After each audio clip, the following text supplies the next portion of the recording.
হচ্ছে যে দিতে পারিনি ফিজিক্যাল, অনেক কাজে ব্যস্ত ছিলাম। তো ভাবলাম যে একটা অনলাইন নিয়ে নিই। ঠিক আছে। আচ্ছা তোমরা হচ্ছে, হ্যাঁ হ্যাঁ, তোমরা হচ্ছে 48 না, 48 ব্যাচ না? জি স্যার। হুম। তোমাদের লাস্ট সেমিস্টারে আমার পড়াইছি না? ক্লাস নিয়েছিলাম কোনো তোমাদের? না, এই প্রথম। স্যার আচ্ছা আমাদের আমাদের হচ্ছে অন্যান্য অ্যাকাউন্টিং এন্ড কস্ট ডিপার্টমেন্টগুলো নিয়েছেন ম্যানেজমেন্ট স্যার। পড়া স্টার্ট হয়েছে, শুরু করছে। না স্যার। না স্যার, এখনো শুরু করিনি। তো আমি পড়াবো অ্যাকাউন্টিং পার্ট এটা, তারপর ইএসি পার্ট বি। ডিপার্টমেন্টে একটা ক্লাস হয়েছে। আচ্ছা, তো স্যার নিবেন পার্ট বি কস্ট ম্যানেজমেন্ট, আমি নিব পার্ট এ অ্যাকাউন্টিং পার্টটা। আমার পার্টটা খুবই সহজ। সেটা সহজ বলতে গেলে টেকনিক কিছু ফরম্যাট মনে রাখলে এটাতে অ্যাটলিস্ট 36-এ 34-35-ও পায় অ্যাভেলেবেল। তো অ্যাকাউন্টিংটা আসলে কি, আমি একটু আজকে বেশি কিছু দেখাচ্ছি না, মানে আমি থিওরি গুলো ভাষা ভাষা পড়াই দিচ্ছি। কারণ থিওরি গুলা তোমরা কিছুটা মুখস্থই করো, ওগুলো এত পয়েন্ট টু পয়েন্ট পড়ানো কিছু নাই। আমরা ম্যাথমেটিক্স ভালো করে দেখবো, ও ভালো করে শিখবো বললাম। সো অ্যাকাউন্টিং বলতে আসলে যেটা বুঝি, হিসাব নিকাশ বুঝি আমরা ছোটবেলা যেগুলো শুনে আসছি নাকি, কি বল কোনটা কাজ, মানে মেন টাকার ভ্যালু, যে আমি কোনো টাকা লেনদেন করলাম, কাউকে টাকা দিলাম বা পাইলাম, সেগুলো আমি একটু নোট করে রাখলাম বা নথিপত্র করলাম, ঠিক আছে, অ্যাকাউন্টিং কাজ। দেখ ছবিগুলো দেখা, এখানে বলছে আইডেন্টিফিকেশন, রেকর্ডিং, কমিউনিকেশন। আমি এটা একটু ভেঙে বলতেছি, নিজের দিকে আসি। দেখো এখানে টার্ম লেখা আছে, এটা বুক কিপিং, বুঝতে পারছো? লেখা আছে বুক কিপিং। জি জি স্যার, বুক স্যার কিপিং দেখা এর মানে যাচ্ছে। হচ্ছে কোনোটা ইনফরমেশন বা তথ্য আমরা যে কোথাও নোট করে রাখি না, কোনো বইয়ে বা কোনো এন্ট্রি করা, একে বলে বুক কিপিং। তো আগে কালে তো কোনো সফটওয়্যার ছিল না, তখন সবাই খাতা লিখে রাখতো, তো বলে বুক কিপিং বলা হইতো। দেখো বলা হচ্ছে, এই দেখো ডেফিনেশনটা, তিনটা বেসিক কাজ। একটা হচ্ছে আইডেন্টিফাই, তো খুঁজে বের করবো কোনটা। Select economic event. এখন আসলে ইকোনমিক ইভেন্ট কি? একটা কোম্পানির যতগুলো কাজ হয়, আমার কোম্পানির মধ্যে অনেকগুলো কাজ হচ্ছে, যে প্রোডাকশন হচ্ছে, টাকা দিচ্ছি, প্রোডাকশনের ম্যাটেরিয়াল কিনতেছি, টাকা দিচ্ছি, আমি স্যালারি পে করতেছি, রেন্ট পে করতেছি, ট্যাক্স দিচ্ছি, বা ম্যাটেরিয়াল সেল করতেছি, সবকিছু কিন্তু অ্যাক্টিভিটিস। কিন্তু ইকোনমিক কোনগুলা?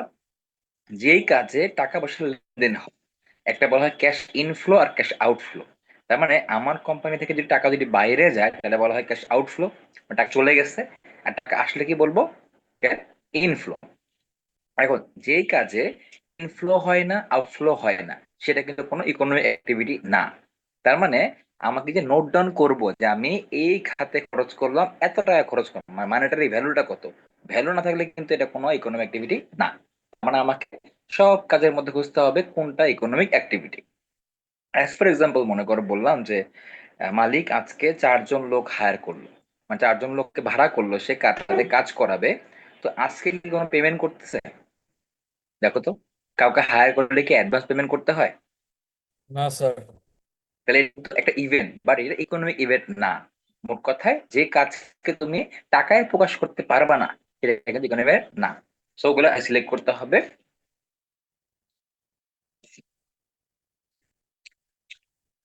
দেন আস রেকর্ড। এখন এই অ্যাক্টিভিটি গুলাকে তো মনে রাখা যাবে না, সারা বছর করতেছে, প্রতিদিন করতেছে, এগুলাকে অবশ্যই আমাকে যে কোনো জায়গায় রেকর্ড করতে হবে, আর লিখে রাখতে হবে, অথবা আমাকে কম্পিউটারে বা সফটওয়্যারে এন্ট্রি করতে হবে। দেখো এরপরে ক্লাসিফাই, কি বলেছে, সব ধরনের ইনফো তো একই টাইপের না। তুমি রেন্ট পে করো, মানে ভাড়া দিচ্ছ, তুমি একটা ফ্যাক্টরি চালাচ্ছ, এটা তোমার ভাড়া, মানে নিজের বিল্ডিং না, প্রতি মাসে ভাড়া পে করো। এখন 12 মাসে 12বার পে করবা। আর এমন তো না যে তুমি একবার একটা ভাড়া, আবার একটা খরচ, মানে তোমাকে এই ক্যাটাগরিটা আলাদা করতে হবে, যে এটা শুধু আমার ভাড়ার অ্যাকাউন্ট, মানে রেন্টের আমার অ্যাকাউন্ট, এটা আমার শুধু স্যালারি অ্যাকাউন্ট, এটা শুধু আমার ট্যাক্স অ্যাকাউন্ট, বা এটা আমার রেভিনিউ অ্যাকাউন্ট। আমাকে একটা ভিন্ন ভিন্ন ক্যাটাগরি করতে হবে, এটাকে বলা হয় কি, ক্লাসিফাই। যাতে আমরা একটা সামারি করতে পারি যে আসলে যে 12 মাসে আমার total কি খরচ হলো, আমি কোন খাতে কত খরচ করলাম। বুঝছি? তো সুবিধা কোনটা কাজে করলে, যে আমার সামারি যখন করবো, আমি একবারে বলতে পারবো যে আমি অ্যানুয়ালি এখানে এত খরচ করছিলাম, বা আমি অ্যানুয়ালি এখানে এত টাকা পেয়েছি। এটা আমি একটা সামারি পেয়ে গেলাম। ফাইনাল দেখো কমিউনিকেট, এটা কি? আমি রিপোর্ট বানাইলাম, এখন রিপোর্ট তো বানায় তো আর সাদা কিছু না, এটাকে কমিউনিকেট করতে হবে। দেখো প্রিপেয়ার অ্যাকাউন্ট রিপোর্ট। যখন তোমরা কি পড়ে আসছো কিনা, এবং পড়ো না তোমরা, ফাইন্যান্সিয়াল স্টেটমেন্ট মানে একটা কোম্পানির আয় ব্যয়ের হিসাব, যে গত 1 বছরে সে কি আয় করছে, কি ব্যয় করেছে, এটা পাবলিকলি এক্সপ্রেস করতে হয়, মানে কি জনগণের সাথে শেয়ার করতে হয়। ওটা গুগলে পাবলিশ করে পিডিএফ ফর্মে। এটা কেন করা হয়? তো এই যে যারা শেয়ার হোল্ডিং করে, যারা শেয়ার, তারা কোম্পানি একটা জাস্টিফাই করে নেয় যে কোম্পানি প্রফিটেবল কতটুকু আছে, বা গভর্নমেন্ট বিভিন্ন রিপোর্ট চায় যে আপনার ট্যাক্স কত আসবে, আপনার ইনকাম কত ছিল, এগুলো পাবলিকলি ওপেন করতে হয়। এখন আমরা মনে হয় সবাই জানি যে পিএলসি মানে বুঝি, জানো গো পিএলসি কি? Sir product life cycle. Sir public না, লিমিটেড কোম্পানি, পাবলিক হ্যাঁ, লিমিটেড কোম্পানি। অ্যাকাউন্টিং করতেছি না, প্রোডাক্ট করতেছি, বলো। তোমারটা ঠিক আছে, ওটা হলো প্রোডাক্ট। আচ্ছা, পাবলিক লিমিটেড, তার মানে এটা কোম্পানি যখন স্টার্ট হয় এটা হয় প্রাইভেট। যখন এটা নিজের মালিকানা বাদে অন্য কারো কাছ থেকে কোনো শেয়ার নেয়, মানে টাকার কোনো পার্সেন্টেজ নেয়, তখন সেটা কি হয়? পিএলসি হয়, পাবলিক লিমিটেড কোম্পানি হয়। এখন পিএলসি অবশ্যই তাকে একটা রিপোর্ট, অ্যানুয়াল রিপোর্ট তাকে এক্সপ্রেস করতে হবে, লাইক করার কিছু নাই। ইনকাম কি ছিল, প্রফিট ছিল, দায় কি আছে, ব্যাংকে লোন করে, সব তাকে এক্সপ্রেস করতে হবে। এই তিনটা মেইনলি কাজ: আইডেন্টিফাই, রেকর্ড এন্ড কমিউনিকেট। এল অ্যাকাউন্টিং। এই দেখো এখানে লেখা আছে ইকোনমিক ইভেন্ট, দেখো তো পরবর্তী কি বলছে। স্যার ক্যাশ ইনফ্লো আর আউটফ্লোটা আরেকবার একটু বলবেন? আচ্ছা, সাপোজ তুমি জব করতে গেলা, এখন জব থেকে তুমি যে বেতনটা পাও, তোমার জন্য কি এটা ইনফ্লো না আউটফ্লো? বলো দেখি। আমি যেটা পাবো স্যার ওটাতে ইনফ্লো। হ্যাঁ, তা তুমি একটা কোম্পানি টাকা পাচ্ছ, টাকা পাইলে কাজ ইনফ্লো। আবার কোম্পানি যাওয়ার তুমি রিক্সা ভাড়া দাও, বাস ভাড়া দাও, তখন কি টাকা আসে না যায়? যায়। এটা হচ্ছে ক্যাশের আউটফ্লো। বুঝছো আউট। এবার? জি স্যার। ওকে। এখন দেখো ইকোনমিক ইভেন্ট বলছে যে যেটা আমরা ফিনান্সিয়াল স্টেটমেন্টে এন্ড করতে পারবো, মানে মনিটারি ভ্যালু ফর্মে অ্যাড করতে পারবো, সেটা হচ্ছে ইকোনমিক ইভেন্ট। এটা দুই টাইপের হয়, ইন্টারনাল, এক্সটার্নাল। এখন তো লাভ দিয়ে বলবো যে স্যার ইকোনমিক ইভেন্ট তো হচ্ছে টাকা দেওয়া নেওয়া, এটা আবার ইন্টারনালি কেমনে হয়, তাই না? আমি কেমন নিজের কোম্পানি টাকা দিব? আচ্ছা, আমরা সবাই কি মিলিয়ে গেছি একবারও? জি স্যার, গেস কয়বার গেছো? 2বার। কোনো কম্পোজিটে গেছিলা? মানে কম্পোজিট মানে বুঝি, এটা বলি আগে। যার সবই আছে নাকি, একদম ইয়ার্ন থেকে বা নিটিং থেকে গার্মেন্টস থেকে সব নিজের আছে, এমন কোথাও গেছিলা? না স্যার, পুরোটা তো জি যায় স্যার, নাই। আমরা গেছি স্যার। ওকে, গিয়ে কি দেখছো, কি কি আছে ওখানে? স্যার অনেকগুলো সেকশন আছে, ডাইং, নিটিং, ফিনিশিং, অনেক সেকশন আছে। শুরু থেকে বলো। নিটিং ছিল না? জি স্যার, ছিল স্যার, নিটিং ছিল। তাহলে ফ্যাক্টরির নাম কি ছিল? নি কম্পোজিট নাম ছিল ফ্যাক্টরিটার? স্যার এটা প্যারামাউন্ট ছিল, নিট কম্পোজিট ওভাবে ছিল না তো। স্পিনিং ছিল না? স্পিনিং? না স্যার, ওটা স্পিনিং ছিল না। ওকে, তার মানে প্যারামাউন্ট টেক্সটাইল বলতো, তাই তো? মানে ফেব জি স্যার। ফাইবার থেকে ফেব্রিক শুরু। আচ্ছা, জি স্যার। এখন তার মানে হচ্ছে দেখো, সে যে ফেব্রিক বানায়, মনে করো প্যারামাউন্টের গার্মেন্টস যে অর্ডার পায়, সে প্যারামাউন্টের গার্মেন্টস অর্ডার পায় সিএমের কাছ থেকে 1,00,000 পিসের। এটা ফেব্রিক কি সে বাইরে থেকে কিনে আনবে নাকি নিজে থেকে নিয়ে, বলো তো?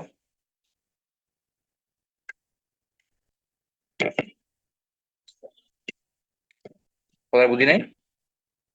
নিজে থেকে স্যার। প্যারামাউন্টের ওখানে নিটিং ও আছে, ডাইং, গার্মেন্টস ও আছে। গার্মেন্টস এর মার্চেন্ট ডিপার্টমেন্ট এক অর্ডার পাইলো H&M 1,00,000 পিস টি শার্টের। এটা ফেব্রিক যেটা লাগবে, এটা কি নিজে নিটিং থেকে নিবে নাকি বাইরে থেকে কিনে নিয়ে আসবে? বাইরে থেকে নিয়ে আসবে স্যার। কেন নিজে নিবে না কেন? ওর আমাদের তো ফেব্রিক ম্যাটেরিয়ালস নাই, মানে মেশিন নাই আর কি। কি বল, টি শার্ট বানানোর ম্যাটেরিয়াল নাই আমাদের? স্যার নিজে আমার বানাতে যে কষ্টটা পড়তো ওটা বাইরে থেকে fabric- আনলে কম পড়বে, এই জন্য বাইরে থেকে আনাটা বেটার হবে। আচ্ছা, এটা ভালো পয়েন্ট ধরছো। হ্যাঁ, যদি এমনটা হয় যে বায়ার একটু টাইট কস্টিং করতেছে, এত টাকা হবে না বা আমি পোষাবো না, তখন আউটসোর্স করা যায়। কিন্তু যদি পোষায়, তাও বাইরে থেকে নিবা? আমাদের দেশে তো আমরা নিট প্রোডাক্টে সাফিসিয়েন্ট, নিট প্রোডাক্টের জন্য আমার বিদেশ যাওয়ার প্রয়োজন নাই। স্যার অর্ডার কস্ট আর যদি আমার মেকিং কস্ট সেম হয়, মানে ইকুয়াল হয়, তাইলে যাব না। আর যদি আমার মেকিং কস্ট কম আসে অর্ডার কস্ট থেকে, তখন আমি নিজেই বানাবো, তখন আর বাইরে থেকে আনবো না। তাহলে মনে করো তোমার কস্টিং মিলে গেল, তখন নিজে বানাবো না? হ্যাঁ স্যার, তখন নিজে বানাবো। ওকে, ঠিক আছে। কি যে অর্ডার পাইছে নাকি, বাট মালিক তো একটাই না, পুরো গ্রুপের। জি স্যার। তুমি কি ডিটিং কে বলবা যে আমি প্রফিটটা দিচ্ছি গার্মেন্টস থেকে, তুমি আমাকে ফ্রি ফেব্রিকটা দিয়ে দাও, তোমাকে টাকা দিব না কোনো আমি, মালিক তো একই, প্রফিট তো এক জায়গায় ঢুকবে গিয়ে, সে কি দিবে? না কেন দিবে না? আইডিয়া? না স্যার, এটা ওরকম ভাবে আইডিয়া নাই। ওটা একটা ভিন্ন প্রতিষ্ঠান, দেখবা কখনো কিন্তু সেম নাম থাকে না নিটিং ডাইং এর। নিটিং এর নাম ভিন্ন, ডাইং এর নাম ভিন্ন, গার্মেন্টসও ভিন্ন, কারণ এটাকে বলে সিউডো প্রফিট সেন্টার। সিউডো মানে বুঝি বায়োলজি পড়ে আসছো না, ছদ্ম। ছদ্মবেশী। সিউডোইড মানে কি, যে একটা বড় আমব্রেলার মতো, আমব্রেলার ছাতার একদম টপে মালিক বসে আছে, বাট ছাতার যে প্রতিটা যে স্পাইক গুলা, এগুলো আলাদা আলাদা ইন্ডাস্ট্রি। এখন মালিক চায় যে আমার প্রত্যেকটা প্রতিষ্ঠানে একটা ডিফারেন্ট প্রফিট সেন্টারে কাজ করবে, প্রফিট এক আসবে না, ডিস্ট্রিবিউট হয়ে আসবে। এটা আর একটা কারণ স্যার। এখন তোমার টিং ডাইং সবই আছে, বাট তোমার নিটিং এর যে ক্যাপাসিটি, নিটিং মেশিন অফ হয় না, ডাইং মেশিন আমার 7-24 ঘন্টা চলে। তো কখনো কি পারবা তুমি শুধু তোমার গার্মেন্টস এর কাজ দিয়ে ডাইং চালু রাখতে সারা বছর? সম্ভব? তা কিন্তু না। তার মানে, এবং তুমি আবার এটাও সার্টিন না যে নেক্সট ইয়ারে তোমার এই পরিমাণ কাজ আসবে যেখানে করাবা। তার মানে নিজের কাজও করে, সাব কন্ট্রাক্ট মানে অন্য ফ্যাক্টরি কাজও করে। That means that is a different institution in the enterprise. তার একটা প্রফিট লস থাকবে। জন্য গার্মেন্টস করে কি, ও যে অর্ডারটা করতেছে ওটা প্রফিট তো একটা ধরা আছে, আর গার্মেন্টস তো ধরা আছে। ওই গার্মেন্ট যখন কস্টিং করে তখন ওই ফেব্রিকের কস্ট কত হবে নিজে থেকে নিলেও ওইটাকে অ্যাড করে নেয়। এই টাকাটা আবার টাকা পাওয়ার পরে নিটিং কে শোধ করে দেয়, ডাইং কে শোধ করে দেয়, এবং কি আমার প্রিন্টিং ও সব টাকা দিয়ে দেয়। মানে যার যে প্রাপ্য অ্যাকাউন্ট অনুসারে সবাইকে দিয়ে দেওয়া হয়। এটাকে বলে ইন্টারনাল ইকোনমিক ইভেন্ট, যে আমি নিজের মধ্যে নিজে টাকা পয়সা লেনদেন করতেছি। প্রফিট কিন্তু এক জায়গায় আছে, কিন্তু কি প্রফিট আমার ডিস্ট্রিবিউট হয়, কারণ কি মিটিং এর হেল্পারের স্যালারি কি গার্মেন্টস দিবে বলো দেখি? এটা হবে কি? তা তো না। তার মানে সবার একটা ডিফারেন্ট ডিফারেন্ট প্রফিট অ্যাকাউন্ট থাকবে, এটাকে বলা হয় ইন্টারনাল ইকোনমিক। বোঝা গেল? আমি একটা বললাম তো অনেকে বুঝা দিলাম, বুঝলা কি কথাটা আমার? যে আমি একই মালিক সত্ত্বেও নিজেদের মধ্যে টাকা পয়সা ডিস্ট্রিবিউট করতেছি, প্রোডাক্টটা লেনদেন করতেছি। সরছি, এটাই হচ্ছে। তখন কি হচ্ছে বলবো, গার্মেন্টস থেকে ক্যাশ যাচ্ছে না, ক্যাশটা গার্মেন্টস থেকে ক্যাশের আউটফ্লো, আর নিটিং কি হচ্ছে, ক্যাশ ইনফ্লো হচ্ছে না।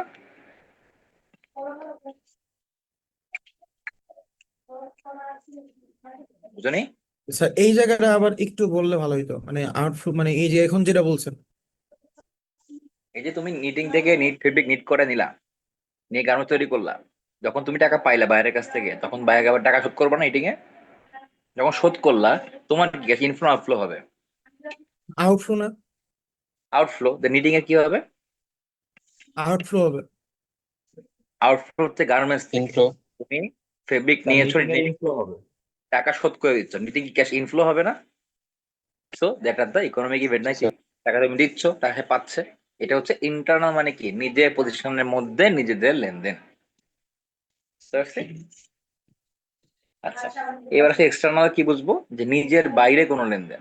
এক্সাম্পল দেখো, sale of goods to customer, যে আমি কোনো কাস্টমারকে কোনো প্রোডাক্ট সেল করলাম, বিনিময়ে কি টাকা পাবো, তাদের কাছে ইনফ্লো। দেখো, payment of monthly rent to landlord, মানে কি আমি আমার কি যে ফ্যাক্টরি ভাড়ায় চলে, ল্যান্ডলর্ডকে মান্থলি রেন্ট পে করতেছি। রেন্ট পে করলে কি হবে, ইনফ্লো না আউটফ্লো হবে? Outflow. Outflow. So economic event. Purchase of raw materials by an enterprise from some other enterprise. এই যে আমার এক্সাম্পলটা, তুমি যদি এখন নিজের থেকে না নিয়ে এসে, তোমার ট্রিমস লাগবে, তোমার জিপার লাগবে, বাটন লাগবে, এগুলো তোমার নিজের নাই, কম্পোজিটে নাই, তুমি এটা আবার অন্য কোনো ফ্যাক্টরি থেকে আনবা যেটা কিনা বাইরে প্রতিষ্ঠান। সেক্ষেত্রে কি প্রোডাক্ট তুমি পাবা, প্রোডাক্টের ইনফ্লো, আর ক্যাশ কি হবে বলো দেখে? আউটফ্লো। আউটফ্লো। তার মানে কারো ইনফ্লো কারো আউটফ্লো, বোঝা গেছে কথাটা? এরপর দেখো, rendering of services to customers, মানে কাস্টমারকে সার্ভ করা। কাস্টমারকে সার্ভ করলে কি হয়, সার্ভিস দিচ্ছি, আর কি পাবো, ক্যাশ পাবো না, ক্যাশের inflow. This are the external event. দেখো, এরা হচ্ছে ইউজার্স, বললাম না কমিউনিকেট, এদের সাথে কমিউনিকেট করতে হয় এই রিপোর্ট নিয়ে। কেরা হচ্ছে এক্সটার্নাল, কেউ হচ্ছে ইন্টারনাল ইউজার। এক্সটার্নাল মানে কি, যারা আমার কোম্পানির বাইরে, তাদের সাথেও করতে হয়, যেটা পাবলিক ওপেন। আর একটা হচ্ছে ইন্টারনাল, মানে নিজেদের ইন্টারনাল ইউজ করার জন্য রিপোর্টটা।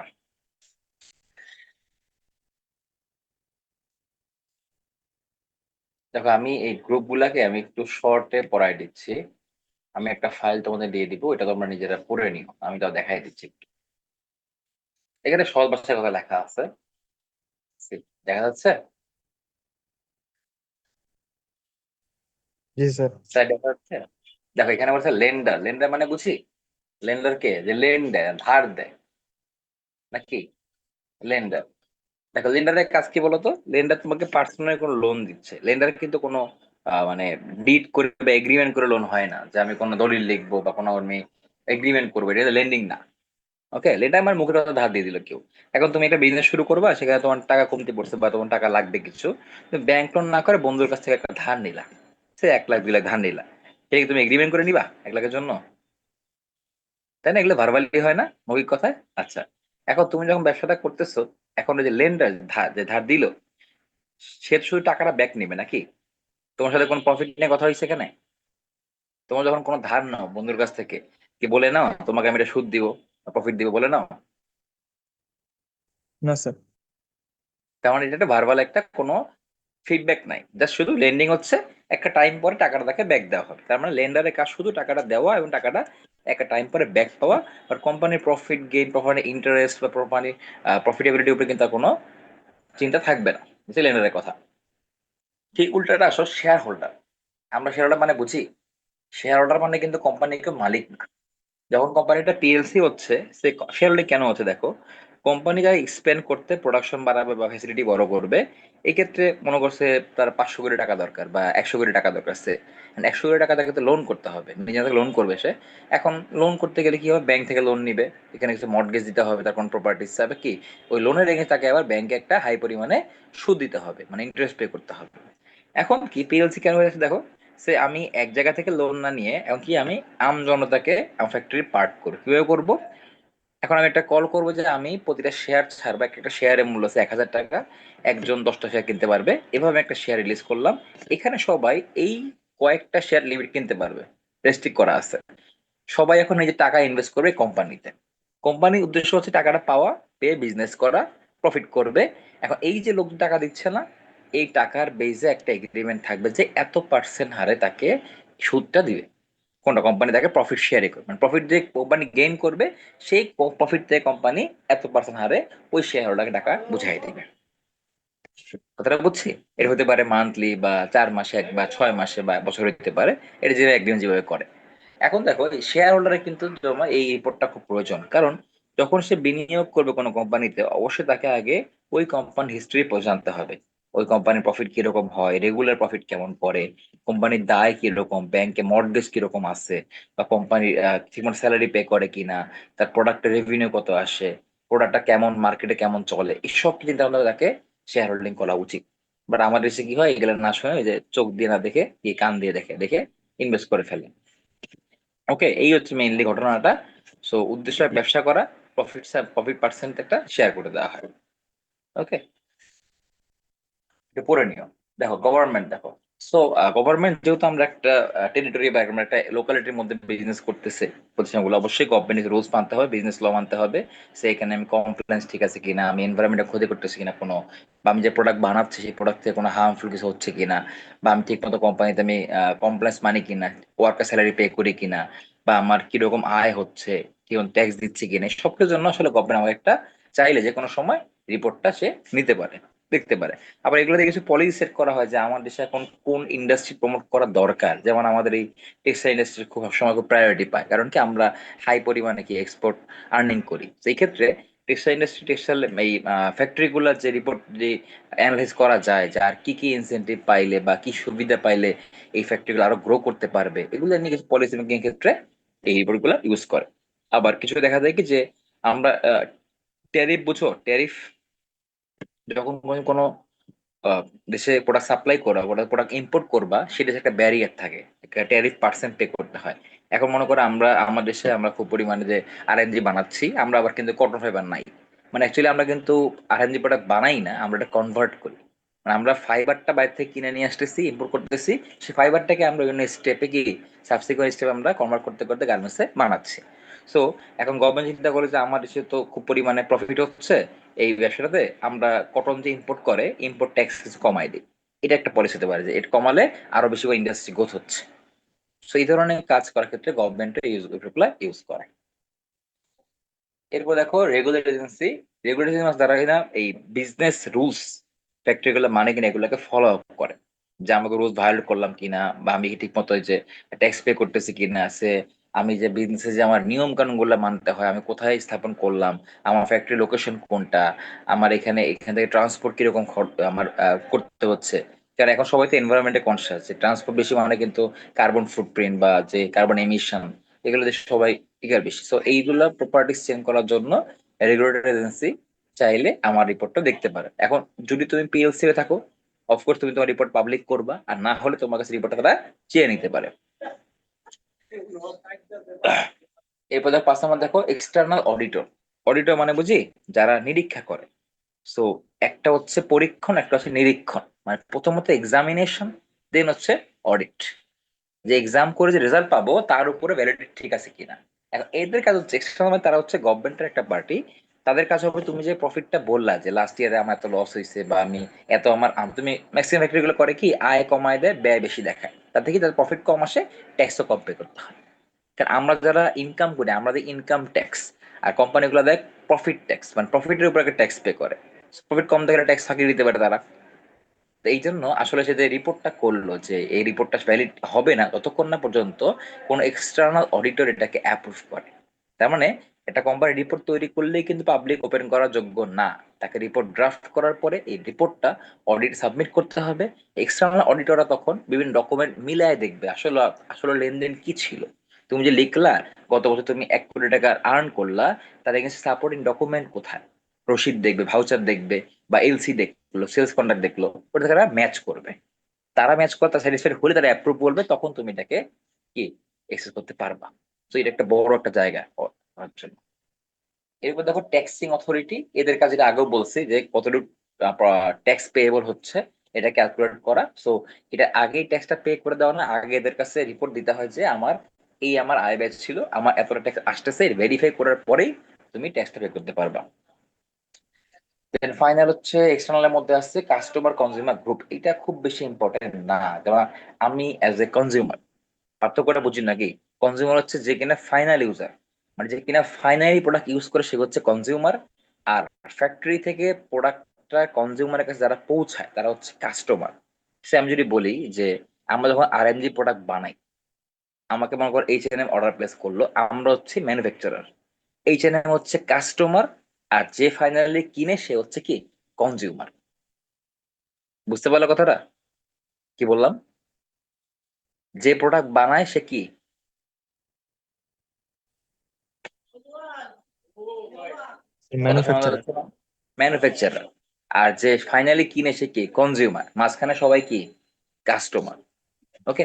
সো কনজিউমারের সেটা খুব বেশি কনসার্নের বিষয় না যে ফ্যাক্টরি কি ফাইন্যান্স করতেছে, ফ্যাক্টরি প্রফিট কি করতেছে, বাট কাস্টমারের বিষয়। কারণ কাস্টমার কিন্তু শুধুমাত্র প্রোডাক্ট সেল করে না, সে একটা ব্র্যান্ডকে রিপ্রেজেন্টেটিভ করে, সে একটা ফ্যাক্টরিকে রিপ্রেজেন্টেটিভ করে, সে একটা একটা ইমেজের কাজ করে, অথবা ডিলারশিপ। সো সে কার ডিলারশিপ নিচ্ছে, তার প্রফিটেবিলিটি কেমন, তার প্রোডাক্টের স্থায়িত্ব কেমন হবে, প্রোডাক্ট তার ফ্যাক্টরি কতটুকু টেকসই, সবকিছু ডিপে তাকে ফলো আপ করতে হয়। সো কাস্টমারের জন্য ইম্পর্টেন্ট। এরপরে সংক্ষেপে বলে ফেলি, এগুলো হচ্ছে ইন্টারনাল কাজ। এগুলো আচ্ছা একটা পার্থক্য করে বলে দিই। এক্সটার্নাল রিপোর্টের পার্টটা একটু কনফিডেন্সিয়াল থাকে, কিছু করে থাকে এরকম যে একেবারে যেটা আমার রিভিল করতে হবে ইনফো, ওইটা বাদে বাকি রিভিল করা হয় না। বাট র ইনফরমেশন গুলো থাকে ফ্যাক্টরিতে, ওগুলা কিন্তু ইন্টারনাল তেলে ইউজ করতে পারে। এন্ড এদের উদ্দেশ্য কি, যে আমার কোথায় কোথায় লস ছিল, কোথায় আমার কস্টিং বেশি ছিল, এগুলাকে ডিসকভার করে এগুলাকে ইমপ্রুভ করা, সামনে যদি আরো কস্ট কমানো যায়, লসটা কমে আসে, প্রফিট বেশি কিভাবে করা যায়, এগুলো নিয়ে কাজ করা। এগুলো নিয়ে যে ম্যানেজাররা কাজ করে, দেখো ম্যানেজার, অফিসার, ডিরেক্টর। ইন্টারনালটা পরে বলতেছি। এখন দেখো ইন্টারনাল কাজ কি। আমরা একটা বললাম যেটা এক্সটার্নাল অডিটর ছিল, মানে বাইরে অডিটর। ইন্টারনাল কারা দেখো, ওই যেটা বললাম যে কমপ্লায়েন্স ফ্যাক্টরি গুলা, বা সরি কম্পোজিট ফ্যাক্টরি গুলা, এখানে মালিকের মনে করো ফ্যাক্টরি 30টা আছে। তারা কি সিস্টার কনসার্ন যেটা বলি আমরা ফ্যাক্টরি গুলা। এখন মালিকের তো সময় নাই যে প্রতিটা ফ্যাক্টরি অ্যাকাউন্টেবিলিটি চেক করা। তার মানে ওই প্রতিষ্ঠানগুলা যারা স্টাফ তারা নিজেরাই রিপোর্ট তৈরি করে, বাট এটা ভ্যালিড না। তখন মালিক আবার একটা একটা নিজের একটা অডিট গঠন করে কিছু আনবায়াস লোক দিয়ে, তারা কিনা ডিরেক্টলি মালিককে রিপোর্ট করে তাদেরকে দিয়ে আবার নিজের প্রতিষ্ঠানের রিপোর্টটাকে অ্যাকাউন্টিংকে অডিট করায়। এটা বলে ইন্টারনাল অডিট, মানে ট্রাস্ট করার জন্য, বিলিভ করার জন্য ঠিক মতো। ওকে, দেন সেলস স্টাফ যারা এক্সট্রা, যারা মার্কেটে প্রোডাক্ট সেল করে, তারা কি ইম্পর্টেন্ট না, তাদেরকে টার্গেট সেট করতে হয় কি পরিমাণ প্রোডাক্ট সেল করতে হবে, গত বছর এই এরিয়াতে কম সেল হয়েছে বা এই প্রোডাক্টে কম সেল হয়েছিল, এগুলোকে বাড়ানোর জন্য তারা ইউজ করে। বাজেট অফিসার, বাজেট অফিসার কাজ হচ্ছে যে প্রোডাক্ট যে বানাবো, প্রোডাক্ট বানানোর জন্য অ্যাডভান্স যে ফাইন্যান্সটা লাগবে, এটা বাজেট অফিসারটা দেয়। দেন আমরা যখন আরএনজি প্রোডাক্ট বানাই, বায়ার কি আমাদের আগে টাকা দেয় জানো? আগে তো না স্যার, আগে দেয় না আজকে স্যার। দেয় স্যার, একেবারে নেওয়ার আগে। লিসেন লিসেন, আমি কন্ট্রোল ক্লিয়ার করি। বায়ার নর্মালি আগে টাকা দেয় না, আগে আমাকে তৈরি করতে হয়, বায়ার আমাকে এলসি দেয়, পেমেন্টে গ্যারান্টি দেয়, আমি প্রোডাক্ট বানাই নিজে খরচে, পরে টাকা পাবো। বাট কিছু ক্ষেত্রে বায়ার আগেও দেয়, এটাকে বলা হয় TT payment, telephonic transfer. Advance কিছু টাকা দেয় সে, নতুন একটা বায়ার, তার এলসি করার সামর্থ্য নাই, তার অল্প টাকা আছে, বা আমি যাই এলসি করবো না কারণ আমি তাকে চিনি না, সেক্ষেত্রে বায়ার একটা অ্যাসিওর করার জন্য প্লাস কিছু ম্যাটেরিয়াল খরচটা আগে দিয়ে দেয়। সে ফুল টাকা দিবে না, 35% টাকা দিবে বা 40% টাকা অ্যাডভান্স দিবে, বাকিটা প্রোডাক্ট পাওয়ার পর। কথা বুঝতে পারছি? এ ধরনের কাজও হয়, বাট বেশি একটা না, বেশি হয় এলসি তে। এখন এই যে এলসি পেয়ে গেলাম, প্রোডাক্ট বানাবো, তো টাকা লাগবে আমার অ্যাডভান্স, কারণ আমি তো প্রোডাক্টের টাকাটা 6 মাস পরাবো মনে করো, 3 মাস প্রোডাক্ট বানাবো, তা 3 মাস প্রোডাক্ট যাবে, তারপরে আমি পাবো। আবার মাঝে মধ্যে কিছু 90 ডেজ পরে টাকা দেয়, যে প্রোডাক্ট পাওয়ার 90 দিন পরে টাকা দেয়, মনে আছে? তাহলে এই যে লং 6 মাস পিরিয়ডটা, সময়টা আমি যদি নিজের টাকা দিয়েছি, আমি ম্যাটেরিয়াল কিনে নিয়ে আসলাম, বাট আমার যে কোম্পানি খরচ, এটা চালাবে কে? আমার এমপ্লয়ি কি মানবে স্যালারি না দিলে? না, তার মানে আমাকে আগে বাজেট লাগবে। সো বাজেট অফিসার কি করবে, তারাও দেখবে যে আসলে আমরা কতটুকু প্রফিটেবল কাজ করতেছি। একটু ওয়েট, আসতেছি হ্যাঁ।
তো যেটা বলতেছিলাম, তো তারা এই টাকা দিয়ে দিবে, আমি যে একটা বাজেট করলাম যে প্রোডাক্ট আমি লাভ করব কিনা, এখন বাজেট অফিসাররা প্রথম টাকা দেয়, পরে আবার এটাকে হিসাব মিলাই দেয় আসলে আমার কমিটির প্রফিটটা হয়েছে কিনা, মানে এই প্রোডাক্ট তৈরি করে আমি প্রফিট আসার কথা যেটা আসলো কিনা চেক করার জন্য এই রিপোর্টটা তারা নেয়। রাসায়ন কন্ট্রোলার এরা হচ্ছে সুপারভাইজাররা, যারা কিনা ম্যাটেরিয়াল ওয়েস্টেজ খেয়াল করে, প্রোডাকশনে আমরা কোন ম্যাটেরিয়াল কেমন ইউজ করতেছি, যাতে আমরা সে লাস্ট টাইম প্রোডাকশন করার সময় আমাদের র মেটেরিয়াল বেশি ওয়েস্টেজ ছিল, মানে আমাদের মিনিমাম 5 থেকে ওয়েস্টেজ থাকে, তার বেশি আমরা নষ্ট করেছিলাম প্রোডাক্ট গুলা, এগুলা খেয়াল করে রাখা হচ্ছে কন্ট্রোলারদের কাজ। সো এটাই ছিল মেইনলি আমার এই অ্যাকাউন্টিং ইউজার্স। হ্যাঁ, দেখো এখানে করে ডিফারেন্ট লেখা আছে, এই যে দেখো এখানে এই যে ফাইন্যান্সিয়াল ম্যানেজারিয়াল, এই ফাইন্যান্সিয়ালটা হচ্ছে এক্সটার্নাল পার্ট, মানে রিপোর্টে যে আমরা যেটা পার্ট করবো এক্সটার্নাল ইন্টারনাল জন্য, ওই বাইরের ইউজারদের জন্য যেটা হচ্ছে সেটা হচ্ছে ফাইন্যান্সিয়াল, যেটা কিনা আমরা একদম ডিটেইলড আমরা দিব না, বাট রিপোর্টের যে ফরম্যাট।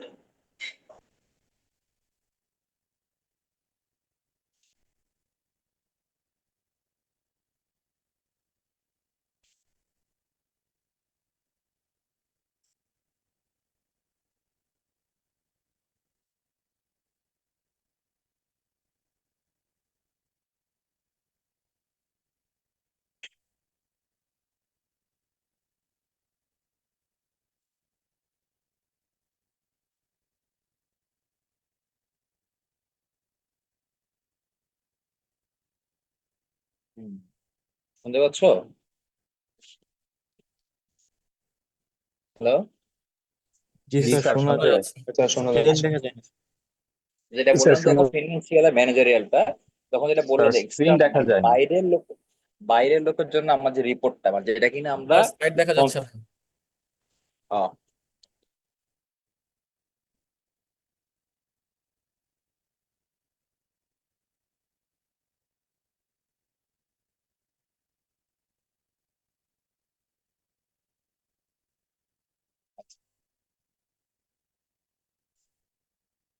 দেখো, ফিনান্সিয়াল আর ম্যানেজারিয়াল, মানে আমরা যে এক্সটার্নাল যারা ইউজার তাদের জন্য আমরা রিপোর্টটা যেটা বানাবো, যেটা কিনা আমার রেগুলার ফরম্যাট থাকবে, রিকগনাইজ ফরম্যাট, সেটা হচ্ছে ফিনান্সিয়ালটা। আর যেটা আমরা ইন্টারনালি ইউজ করি এটা বলা হবে ম্যানেজারিয়ালটা। আর কস্ট অ্যাকাউন্টে দেখো, কস্ট অ্যাকাউন্টিং মানে বলা হচ্ছে যে এখানে শুধুমাত্র আমার একটা প্রোডাক্ট তৈরিতে খরচ কি হচ্ছে, আমি এখানে কোনো আয় দেখবো না, শুধু আমার খরচ কি যাচ্ছে, প্রোডাক্টে ম্যাটেরিয়ালে হোক বা প্রসেসে হোক বা স্যালারি হোক, যেখানে আমার এক্সপেন্স শুধু খেয়াল করবো, এটা হচ্ছে কস্ট অ্যাকাউন্টিং। বাট আমি এখানে কোনো আমার আয়ের হিসাব করবো না। এটা হচ্ছে তোমাদের কস্ট ম্যানেজমেন্ট পার্ট, যেটা খরচে পড়াবে সেই পার্ট। আমরা একটু পরে যাই, বেশিক্ষণ লং করবো না ক্লাস। দেখো, এখানে কিছু প্রফেশন বলা আছে, মানে অ্যাকাউন্টিং পড়াশোনা করার পরে বা অ্যাকাউন্টিং নিয়ে স্টাডি বা ডিগ্রি নেওয়ার পর আসলে কি কি প্রফেশনে মানুষ যায়। যেমন হচ্ছে পাবলিক অ্যাকাউন্টিং, এটা হচ্ছে carriers in auditing, taxation, management consulting, serving general public, মানে গভর্নমেন্টের যেই থাকেন না অডিটিং, ট্যাক্স ডিপার্টমেন্ট বা যে সিএ যেগুলো বলি আমরা ফার্ম গুলা, এগুলো যারা এগুলো পাবলিক অ্যাকাউন্টিং, যারা ওখানে মানে জেনারেল পাবলিককে সার্ভ করার জন্য গভর্নমেন্টের তরফ থেকে থাকে। আর প্রাইভেটটা হচ্ছে মনে করি যেমন ইন্ডাস্ট্রি, যেমন আমরা ফ্যাক্টরি গুলো জব করি, আমরা ফ্যাক্টরি গুলো যে অ্যাকাউন্টিং, আচ্ছা অ্যাকাউন্টিং সবারই আছে, কারো প্রাইভেট কারো পাবলিক, এটা ডিপেন্ড করে। সেটা হচ্ছে প্রাইভেটটা। আর গভর্নমেন্ট যেটা দেখো, carriers with the IRS, FBI, security commission, এখন আমাদের যে গেছে না ঢাকা স্টক এক্সচেঞ্জ বা চিটাগাং স্টক এক্সচেঞ্জ, এগুলা plus public college university accounting গুলা, আমাকে বুটেক্সের অ্যাকাউন্টিংটা আসলে এটা কিন্তু পাবলিক অ্যাকাউন্টিং না। আর বুটেক্সের যে অ্যাকাউন্টেন্ট সে কিন্তু গিয়ে অন্য কাউকে সার্ভ করবে না, সে শুধু এই বুটেক্স নিয়ে থাকবে। এগুলো হচ্ছে গভর্নমেন্টাল, মানে যারা কিনা গভর্নমেন্টের প্রতিষ্ঠানে নিজের মধ্যকার অডিট, এগুলো। আর দেখো, ফরেনসিকটা হচ্ছে যখন কোনো মানে কোনো স্ক্যাম হয় বড়, কোনো মানে অ্যাকাউন্টিং স্ক্যাম গুলা, কোনো ব্লান্ডার হয়, সেগুলো যখন ইনভেস্টিগেশন করতে হয়, তার হচ্ছে ফরেন্সিক অ্যাকাউন্ট। দেখো সামারি করে বলি, দেখো পাবলিক যেটা বলে সেটা হচ্ছে যে গভর্নমেন্টের যে অডিটিং বা ট্যাক্সেশন উইং গুলা, যে প্রতিষ্ঠানগুলা, সেগুলোর হচ্ছে যে কাজগুলো বলা হয় পাবলিক অ্যাকাউন্টিং, যেটা কিনা সবাইকে সার্ভ করে। আর গভর্নমেন্টের যেটা কিন্তু শুধুমাত্র গভর্নমেন্ট কিছু স্পেসিফিক, যেটা কিনা অটোনমাস বলি আমরা, মানে কি বাংলা কি বলে, স্বায়ত্তশাসিত, এগুলো হচ্ছে গভর্নমেন্ট অ্যাকাউন্টিং, তারা বাইরে করে যাবে না। আর প্রাইভেট হচ্ছে পুরোপুরি ডিফারেন্ট, মানে কারো থার্ড পার্টি কোনো কাজ, কোনো নিজে কোনো স্টাবলিশ করে অ্যাকাউন্টিং ডিপার্টমেন্ট। আর যেটা বললাম ফরেন্সিকটা হলো ইনভেস্টিগেশনের জন্য, ঠিক আছে। দেখো, বিল্ডিং ব্লকস, এখানে mainly code of ethical conduct, ethics মানে কি বুঝি বলি, বিবেক বিবেচনা নাকি। দেখো এই প্রমোশন পুরোটা কিন্তু ইথিক ডিপেন্ডেন্ট। এখন তুমি কতটুকু রাইট রিপোর্ট দিবা, এই যে বলি আমরা অডিটেশন, মানে অডিট বলি আমরা, এই অডিটকে অনেক সময় বায়াস করা যায়, মানে কিছু প্রলোভন দিয়ে বা কিছু পারসুয়েট করে তাকেও কিন্তু অ্যাপ্রুভাল নেওয়া যায়, বা পুরোটাই হচ্ছে আসলে কি ইথিক ডিপেন্ড করে। দেখো এখানে কিছু শর্ত দেওয়া আছে, যে ইনস্টিটিউট অফ ম্যানেজমেন্ট অ্যাকাউন্টেন্ট, ইমা। দেখো ওরা 4 ধরনের ইথিক্যাল কন্ডাক্ট বলছে। একটা বলছে কম্পিটেন্স। কম্পিটেন্স মানে কম্পিট মানে কি হচ্ছে টিকে থাকা, মানে কি যে আমার যে বর্তমানে যে আপডেট জিনিস বা টেকনোলজি, এটা টিকে থাকে এর মধ্যে। যেমন দেখো যে মোক একটা লোক, সে আগে হাতে কলমে লিখতো বা বুক কিপিং করতো, তাকে যদি এখন কম্পিউটার দিয়ে বলি এন্ট্রি কর, সে কিন্তু একটু চাইবে না এন্ট্রি করতে, কারণ সেটাতে অভ্যস্ত না। বাট এখানেও কি তাকে অভ্যস্ত হতে হবে, মানে এটা বলে যে ইনোভেশন সাথে তাকে মিলিয়ে চলতে হবে। এটাকে বলে কম্পিটেন্স, মানে আমার ডিউটিসটা আমাকে অবশ্যই অ্যাজ পার রুলস বা অ্যাজ পার যে রিকোয়ারমেন্ট এখনকার, আমাকে সেভাবে প্রেজেন্ট করতে হবে। এগুলো পড়ে নিও, হ্যাঁ। দেখো কনফিডেন্সিয়ালিটি মানে কি বোঝায়, গোপনীয়তা নাকি। And গোপনীয়তা কোনটা, যে আমি যেটা ইনফো দিতে বাধ্য, যে আমার আয় কত ছিল, ব্যয় কত ছিল, স্যালারি কত পে করেছি, রেন্ট কত পে করেছি, ব্যাংকের লোন কত আছে, এগুলো কিন্তু হাইড করা যাবে না, এগুলোকে আমাকে ওপেন করতে হবে। এছাড়া থেকে যে কোনো আমার ইন্টারনাল ইনফো, সেগুলো আমরা রাখবো। আর যারা এখানে কাজ করে, যারা রিপোর্ট তৈরি করে, তাদেরকেও বলতে হবে যে এই ইনফো যাতে বাইরে না যায়, এটা খেয়াল করে রাখতে হবে। দেখো ইন্টিগ্রিটি মানে বলে সমন্বয়, মানে কোম্পানি যত ছোট বড় যাই হোক, সবার সাথে ইন্টিগ্রেটলি কাজ করতে হবে। কারণ অ্যাকাউন্টেন্টরা যে রিপোর্টটা এক্সপ্রেস করে, এটা কিন্তু ফাইনাল একটা কোম্পানির একটা ইমেজ, যাতে কোনো জায়গায় কোনো মিস ইনফো না থাকে, বা আমি কন্ট্যাক্ট না করে ইনফো কালেক্ট করলাম না, বা আমি নিজ থেকে ডাটা বসাই দিলাম, এই ধরনের কোনো কাজ যাতে না হয়। আর ফাইনালি দেখো ক্রেডিবিলিটি। ক্রেডিবিলিটি মানে হচ্ছে যে কাজটা আমি ফেয়ারলি করলাম, অবজেক্টিভলি করলাম, মানে রিপোর্টে আমার যে উদ্দেশ্য, যাতে কিনা এটা আমার ইউজাররা স্যাটিসফাইড হয়, আমাকে এই কাজটা এভাবে করতে হবে। যদি কোনো কারণে হয় যে আমি অ্যানুয়াল রিপোর্ট করি, মানে প্রতি বছর আমি রিপোর্ট করলাম, সো আমি এই বছর কোনো কারণে রিপোর্ট করতে পারলাম না, বা আমি এই বছর রিপোর্ট ডিলে করলাম, ডিলেটা আমাকে অ্যাকনলেজ করতে হবে যে আমি কেন ডিলে করলাম। এখন আমি কোনো অ্যাকনলেজমেন্ট ছাড়াই রিপোর্ট দিয়ে দিলাম, অবশ্যই আমার এখানে কোনো প্রবলেম ছিল। ওকে, কারণ যে কোনো ডিলে বা ডিসক্রিমিনেন্সি আমাকে অবশ্যই প্রপারলি এক্সপ্রেস করতে হবে। এই চারটা হচ্ছে main code of ethical conduct. দেখো আর 5 মিনিট রাখবো। দেখো দেখো বলে GAAP, generally accepted accounting principles. এই গ্যাপে কারা সেক্টর দেখো যে এফএসডি বলা হয়, financial accounting board, security commission আর আইএসবি, এরা হচ্ছে মেইনলি প্রিন্সিপাল গুলোকে সেট করে। দেখো যেগুলো কোনো দেখার পরও এগুলো দেখো 10টা প্রিন্সিপাল বলা আছে এখানে। দেখো business as a single entity concept, মানে কি এই যে প্রথমে এটা বললাম যে আমার যত বড় গ্রুপই হোক, এক মালিক হোক, তাও কি প্রতিটা প্রতিষ্ঠান আমার ডিফারেন্ট ডিফারেন্ট এন্টিটি কাজ করবে, সবার একটা লাভ লস আলাদা থাকবে। স্পেসিফিক কারেন্সি, তার মানে পুরো রিপোর্টে আমাকে একটা কারেন্সি ইউজ করতে হবে, হয় ডলারে, পাউন্ডে, দেন টাকাতে। আমি কোথাও ডলার পাউন্ড এভাবে মিশাতে পারবো না। স্পেসিফিক টাইম পিরিয়ড, এটা মানে বলতে হবে হচ্ছে আমি রেগুলার প্রতি বছর বা 6 মাসে আমি একটা টাইমে রিপোর্টটা বের করবো। আমি মাঝখানে কয়েক বছর নাই, আবার আসলাম, এই ধরনের কাজ করা যাবে না। দেখো হিস্টোরিক্যাল কস্ট, এটা বলে ঐতিহাসিক খরচ, মানে আমি যে প্রোডাক্ট বানাই সেই প্রোডাক্ট আমার রয়ে যাচ্ছে, পাল্টাচ্ছে না, সেই প্রোডাক্ট তৈরি আমার যে কস্টিং দেখালাম এটাকে আমাকে হিস্টোরিক্যালি ম্যাচিং থাকা লাগবে। মানে হুট করে আমার যদি 1 টাকা 100 টাকা হয়ে যাবে, এটা হবে না, আমার একটা ধারাবাহিকতা রাখতে হবে। যদি কোনো কারণে কোনো ডিসক্রিপেন্সি হয় যে না আমার অনেক কস্ট বেড়ে, সেক্ষেত্রে আমাকে অ্যাকনলেজ করতে হবে যে এই বছর এই প্রোডাক্টের দাম বেশি ছিল বা ম্যাটেরিয়াল প্রাইসটা বেড়ে গিয়েছে। দেখো ফুল ডিসক্লোজার, যেমন হচ্ছে যেটা বললাম যে কনফিডেন্সিয়াল ডাটাটা রেখে বাকিটাকে পুরোটা আমাকে ডিসক্লোজ করলে এক্সপ্রেস করা, পুরোটা আমাকে বলতে হবে। রিকগনিশন প্রিন্সিপাল, এটা মানে হচ্ছে রিকগনাইজ ফরম্যাট। এখন রিপোর্টিং একটা ফরম্যাট আছে, এটা ওয়ার্ল্ড ওয়াইড একটা ফরম্যাটকে ফলো করা হয়, এটা আমার নিজের মতো না, বা এখানে কাস্টমাইজ করার কোনো সুবিধা নাই, এখানে আমাকে ওই ফরম্যাটই ফলো করতে হবে। দেখো নন ডেট প্রিন্সিপাল অফ বিজনেস, যেহেতু দুনিয়া চলতেছে, এখানে আসলে শেষ হওয়ার কিছু নাই, মানে বিজনেস শেষ হওয়ার কিছু নাই, এই জন্য বলা হয় নন ডেট, মানে এটা কোনো নিশ্চিত, এটা বলি আমরা। এবার ম্যাচিং প্রিন্সিপাল, এটা মানে হচ্ছে আমরা সামনে পড়াবো একটা ইকুয়েশন আছে অ্যাকাউন্টিং এর, ইকুয়েশনের বাম দিকে left hand, right hand side, left hand side, এটাকে ম্যাচ করতে হবে। মানে তুমি যখনই লেনদেন করো না কেন, যাই করো না কেন, তোমাকে অবশ্যই ইকুয়েশনটাকে ম্যাচ করতে হবে, এটা হচ্ছে ম্যাচিং প্রিন্সিপাল। 9 নম্বর দেখো প্রিন্সিপাল অফ ম্যাটেরিয়ালিটি। ম্যাটেরিয়ালিটি মানে বাস্তব বস্তুবাদিতা, তুমি যে স্টেটমেন্ট বললা এটা অবশ্যই বাস্তব হইতে হবে। এখন তুমি, আমি যখন রিপোর্ট করি, মানে আমি এখন 25 সাল, আমি এখন রিপোর্ট করবো 24 সালে, যেটা চলে গেছে, আমি তো অ্যাডভান্স করতে পারবো না, তাই না? আমি কোথায় খরচ করলাম, কি খরচ করেছি, কি পেয়েছি, এটা মানে হচ্ছে আমি প্রিভিয়াসটা বর্তমানে দেখাচ্ছি। এখন যদি বলি যে আমি নেক্সট ইয়ারে এই করব, এটা কি এখানে আসবে? বলো তো, ভবিষ্যতের কথা এখানে আসবে কোনো?